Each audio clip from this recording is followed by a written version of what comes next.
Hello everybody and welcome to Souptober Day 4. This is a series where I'm doing 10 different soups in the month of October. In the last episode, I made a butternut squash soup and I do actually have a lot of that left over in my fridge. I kind of thought before we get into the soup of the day, we're gonna try to take that butternut squash soup and turn it into something new. I'm thinking about making a pasta dish out of it. You guys got me thinking when I posted the broccoli cheese soup, and a lot of you were talking about how you would have the leftovers on a baked potato, and I was like, well, maybe not just showing the soup, but also maybe some ways to use the leftover soup so that you're not just eating soup for days. So that's where we're gonna pivot here. I'm gonna take the leftover butternut squash soup and we're gonna try to make a pasta dish with it. Before we get started on that though, I do need to make a correction to my butternut squash video. I did say that that soup was dairy free, but it had 2 tablespoons of butter in it, which is a dairy product. I wanna apologize for that. First of all, it was a complete oversight on my part. It would be very easy to make it dairy free by swapping the butter for a plant-based butter, oil,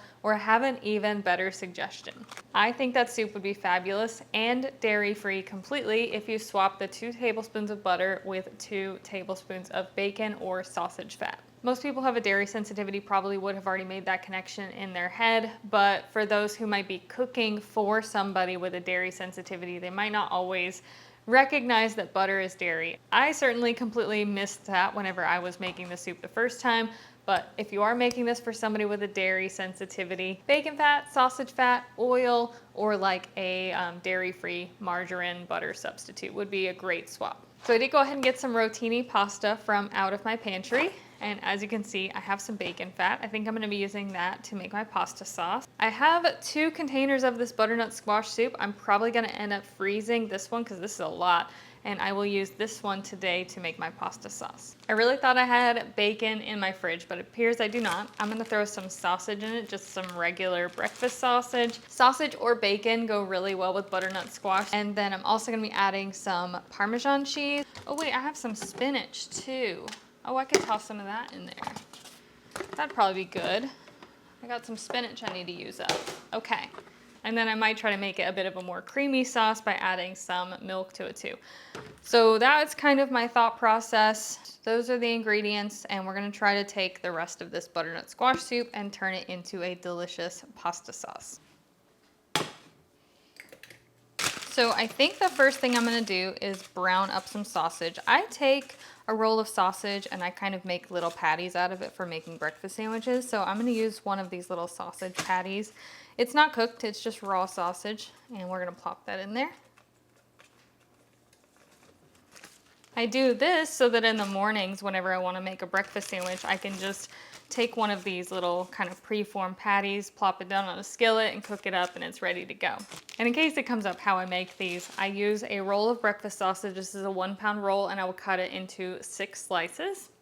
I buy these little parchment paper sheets at Dollar Tree. They come in a box of 100, and I will sandwich the sausage between 2 of them.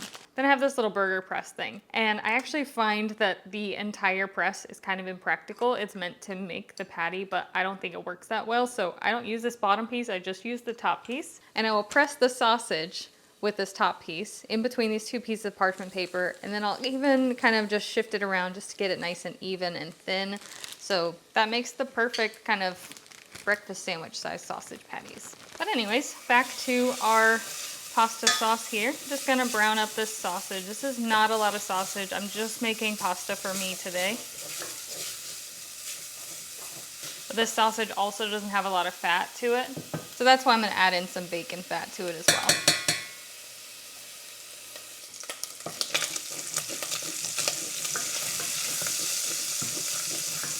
I'm gonna add in some all-purpose flour so we can make a roux.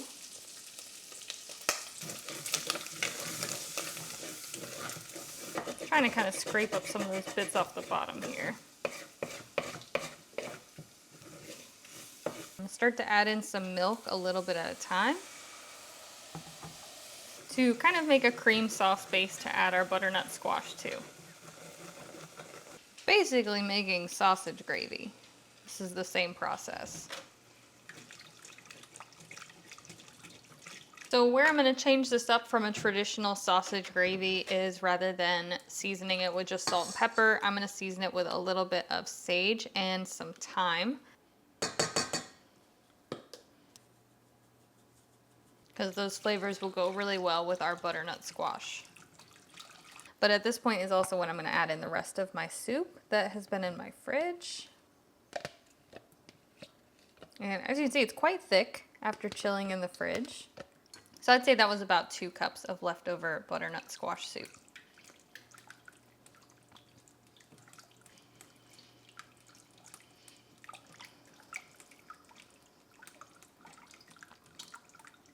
And I'm really just gonna let that kind of heat through and thicken up into a nice cream sauce. I'm gonna taste it too and see if I need to add any extra seasonings to it.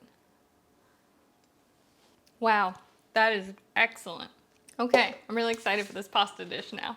I almost forgot that I was gonna add some spinach to that, so let's go ahead and toss in a handful of spinach leaves and just kind of let that wilt down in the sauce. So I boiled myself some rotini pasta.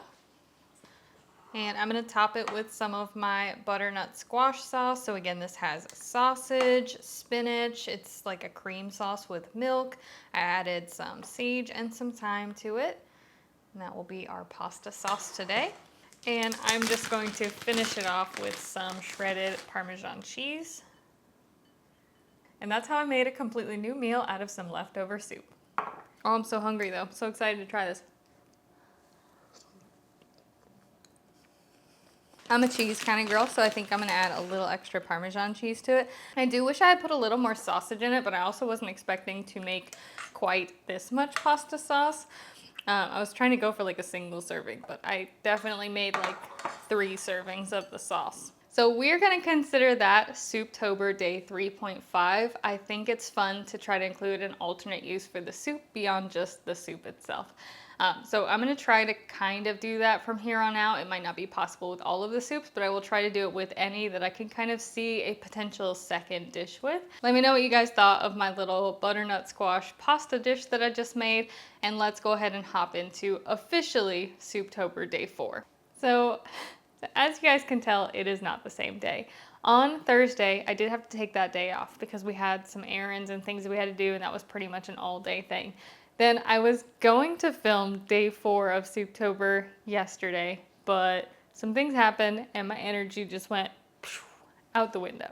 And because I am an extra day behind, I'm not going to leave this one up to chance. I'm going to pick one that I know I already have all the ingredients I need to make it. That way I don't have to go to the grocery store today for anything. We can just make the soup. So this is the one that I picked, and it's because I already know I have everything I need to make it. This is the Easy Cheeseburger Soup from chocolateandmore.com. This one calls for ground beef. It does call for carrots, celery, and onion, but I'm gonna swap that out. It calls for butter, potatoes, chicken broth, parsley, Velveeta cheese, milk, salt, and pepper. So really easy, and this one is also gluten-free. So let's go and gather up our ingredients. The first thing is ground beef, which I forgot about this bag in my freezer, and it has been in my freezer for like 6 months. This is 4 pounds of ground beef that I browned and froze because a while back I did an experimental video where I bought 4 different cuts of ground beef. I fried them all up. I weighed them to see which one ended up being the cheapest after it was cooked, and then I just stuck them in a freezer bag and I stuck them in my freezer. So ground beef acquired. When I am reading a recipe and I see onions, celery, carrots, or onions, celery, bell pepper, my mind instantly goes to frozen seasoning blend. Yes, this one is from Walmart. Please do not tell Dollar Tree that I cheated on them and bought my seasoning blend at Walmart. It has also been in my freezer for a long time. Potatoes in pantry, Velveeta cheese, coincidentally. We already have our Food Lion cheesy melt. Oh yes, milk. Let me grab that too. So milk, let's grab potatoes and chicken bouillon powder and salt and pepper. So chicken bouillon powder, pepper, salt.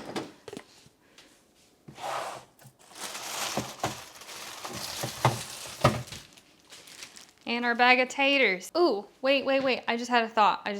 Okay, so I'm gonna put these back in my pantry. We can make this soup even easier. So This is already an easy recipe. My ground beef is already cooked. I'm using seasoning blend, which is already chopped. I have, yes, okay. I have some frozen diced hash browns in my freezer. So we can not only make this easier, we can make it entirely like no chop, basically. So this one should come together really quickly and easily. My only thing is that all of this ground beef is frozen into a brick. So I need to try to get about a quarter of it out of here.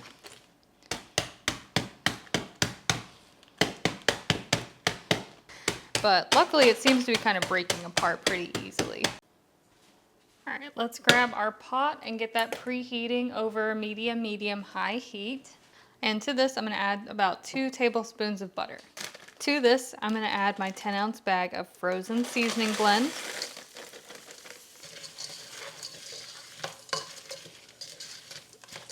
Not only is it more expensive, I think, than the one I get at Dollar Tree, but it also looks like it's mostly onion. Like there's almost no bell peppers or celery in it. I feel like the one I get at Dollar Tree is pretty close to like equal parts of onion, bell pepper, and celery. But this one seems to be, I don't know, 50% onions and then a little bit of celery and some bell pepper. And yeah, it's more expensive. It's $1.38 at Walmart versus $1.25. I forget what the reason is that I have this one in my freezer from Walmart. I'm sure at one point I was just putting in a Walmart grocery pickup order and didn't want to make another stop. But it's been in my freezer for a while now. Will it tell me when I bought it last? May 14th.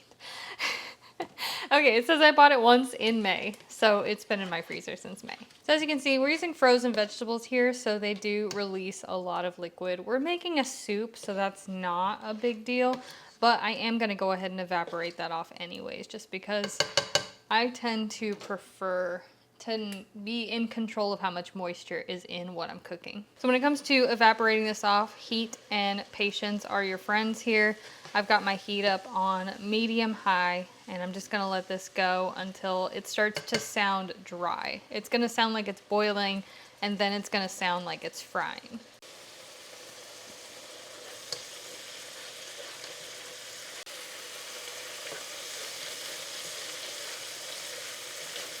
I just realized I don't even need parsley because there is already parsley in the seasoning blend too. Truly is one of the most versatile things that I keep in my freezer. So as you can see, I just added 4 cups of water, and now I'm gonna add my corresponding 4 teaspoons of chicken bouillon powder. I'm actually getting quite low on this jar. I might have to go to Dollar General and get some more soon. Next, I'm gonna add in my potatoes. It said 2 to 3 large potatoes. I just kind of eyeballed that with the pre-cut hash browns, but I filled up a bowl, and that should be equivalent to about 2 to 3 large. Yeah, let's let it come to a boil. Let's lower the heat to a simmer and let it go for about 10 minutes. Mason jars are such a practical investment for your kitchen. I use them as drinking glasses for water and iced coffee. I use them as measuring cups because these are 2-cup mason jars and they have little markings on the side, so I can measure water or milk in them for cooking. And then they also double as food storage jars. If I could recommend one purchase as far as like versatility goes, I would definitely recommend getting a set of 2 or even 4-cup mason jars for your kitchen. Potatoes should be done. It's been about 10 minutes. They might be a little overdone because they're frozen. Next, I'm gonna add in my ground beef. This is already cooked and it is frozen. I've got about 1 cup of my cheesy melt cheese. You can cube it up, I just didn't feel like it. I didn't measure this. I just cut what I assumed would be about a 1-cup size cube off the block. 1 cup of milk. And I'm gonna add some black pepper, but I'm gonna hold off on adding any salt until the cheese is melted and I can taste the soup. Because we have chicken bouillon powder, because we have the cheesy melt, those are pretty salty ingredients, so I'll hold off on that until the very end. And once all the cheese is melted, this one is ready to try. Takes a little bit of patience for all of that cheese to melt if you don't cut it down into smaller cubes, but this is our cheeseburger soup. that I made with all ingredients I already had on hand and no chopping or anything like that. It recommends serving it with bread, so I think I'm going to toast up a piece of my Dollar Tree garlic Texas toast. I'm just going to toss that in my toaster oven real quick. This is a soup that I could make entirely with Dollar Tree ingredients. I would swap the ground beef with their beef patties. We could do either canned diced potatoes, or we could do their frozen French fries, their frozen seasoning blend. You get chicken bouillon powder or chicken broth at Dollar Tree. You can also get the little packets of their Velveeta cheese sauce. I'm excited to try this, and I will have to put it on my list to do a Dollar Tree adaptation of this recipe. Time to try Souptober Day 4 cheeseburger soup.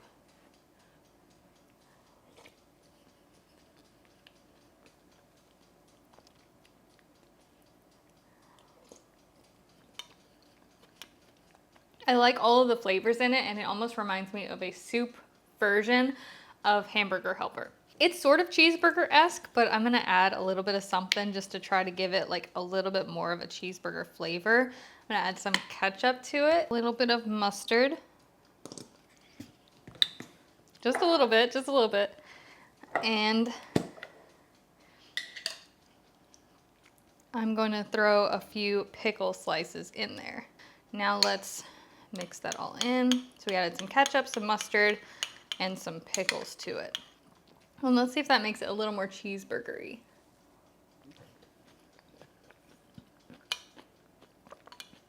So that did enhance the flavors, but it also caused the soup to separate a little bit. So it curdled it slightly. It's probably the acids in the ketchup and in the pickles kind of reacting with the milk solids in the soup, but as you can see these kind of speckles. So it did kind of separate, because this is the pot of cheeseburger soup, and as you can see, it's really smooth. There isn't that kind of gritty texture to it that my bowl of soup now has. But I'm all about experimenting, and I didn't know that that would happen, so I'll still eat it. It's not bad, and it's really kind of barely noticeable. I'm just kind of intrigued at how quickly that happened. So I think this is a good soup recipe. It's not quite cheeseburger flavored, but it is cheeseburger-esque. It is a little bit more like cheeseburger hamburger helper than it is like a McDonald's cheeseburger per se. It's really good though. I would recommend trying it. It is a little on the soupy side, so for some of you, you might want to thicken it up by adding a cornstarch slurry or some instant potato flakes if you want to keep it gluten-free. I will leave my adjusted recipe in the description box below, but I hope you guys enjoyed this cheeseburger soup episode. I'll have to brainstorm and see if I can think of a second meal that I could make with the leftover cheeseburger soup, and if you have any suggestions, let me know in the comments down below. But I hope you guys are having a fantastic day, and I will see you again tomorrow for Souptober Day 5.